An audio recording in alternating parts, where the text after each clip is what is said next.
Blog Talk Radio. Hello and welcome to another episode of Lectures of Fallen Wisdom. And this is Mike Trojan, and I'm going to be talking a little bit about just reinforcing the fact that I've discovered that one of the main causes of aging, one of the main causes of all misfortune and woe and sickness is sugar. Yes, indeed, sugar from any source, including fruit. Okay, so basically what we're dealing with here is a poison that no other animal would be able to recognize as such because of the taste, the great taste of sugar. But sugar is continually throwing people off, throwing off their blood sugar into either highs or lows, never really reaching that happy medium. That is what sugar does to us on a daily basis, and it is the source of all depression, all fatigue, all aging. If you can just avoid this substance, and I mean in any form, including fruit, you will be very healthy, and you will not age. But let me ask you, who, even the most health-conscious, who avoids fruit? And I have to tell you that nobody does. Everybody seems to enjoy it. Everybody thinks, including the healthiest, and doctors are constantly telling you to eat a lot of fruit, eat 4 or 5 servings a day. That's wrong, okay? It's wrong. So just stay away from it.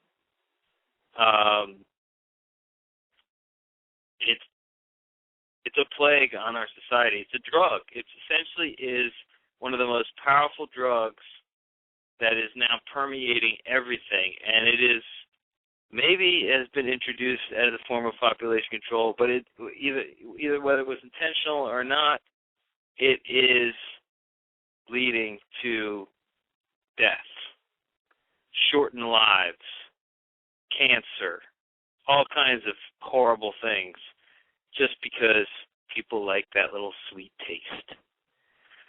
So I just can't drive home how important it is to just never touch the stuff, okay? And people say, oh, well, things convert into sugar eventually into your body. That's fine. That doesn't mean that you should be freebasing it by taking it in the concentrated form that it is offered in all these little tempting chocolates and cakes and ice cream and all kinds of things that are there to tempt you. And if you think about what the forbidden fruit was in Genesis, it was not that there was one fruit that was forbidden, the fruit of knowledge. No. It is fruit itself and sugar in general, from fruit or from candy or from wherever source, that opens us up to the dark side and eventually breaks us down and turns us into dust. You know, the people in the Garden of Eden were immortal until they ate of that fruit.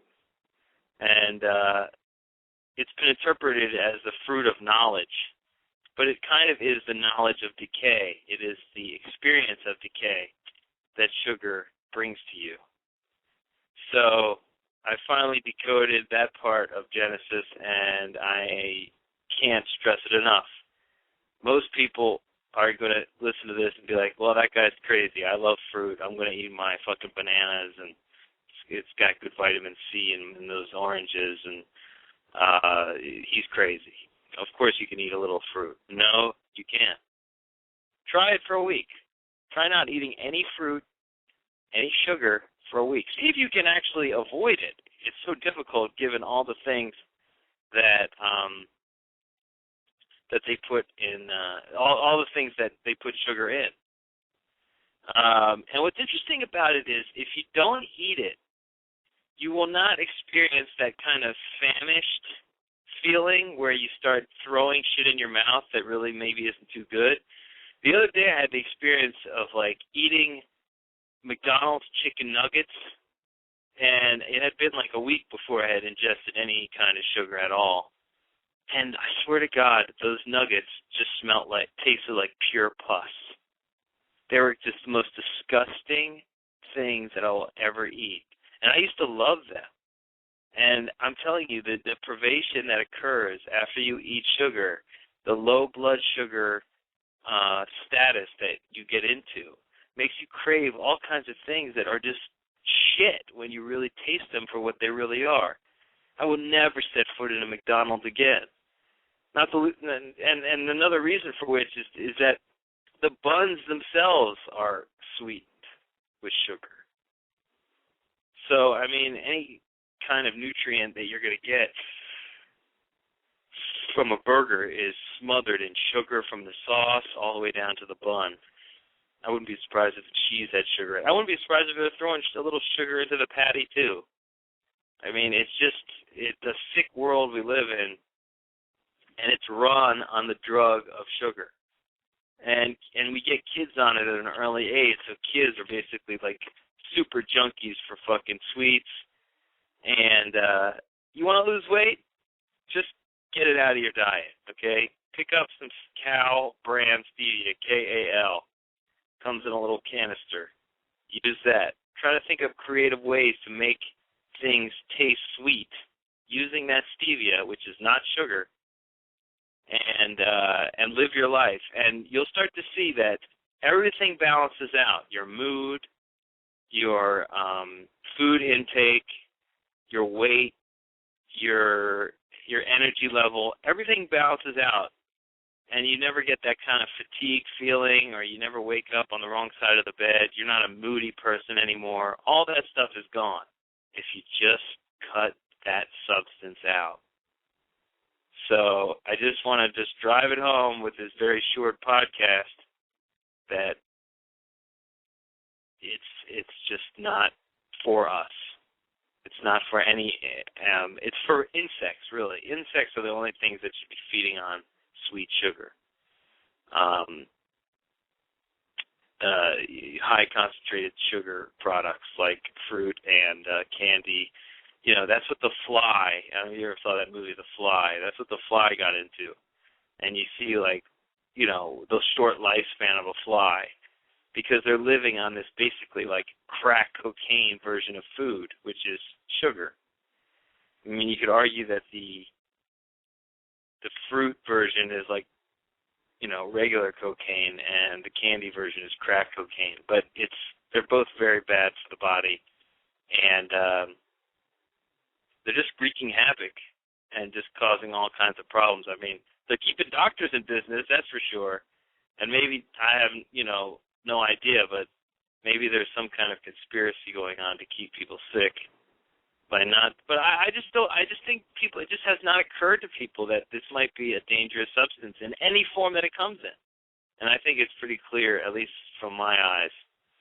The way that I came to this discovery was just by accident, because I ended up through a particular, like, I was given a whole bunch of tetracycline for like some acne problem that I had, and all of a sudden it totally changed my intestinal flora to the point where I couldn't eat anything that had any sugar in it without developing a horrible rash. So I became like ultra sensitive to anything that had any amount of sugar into it. So I just started avoiding it, and then I started realizing, oh my God, like this is the problem I've been having, man. Everything evened out when I stopped eating it. So that's just my message for this very short podcast.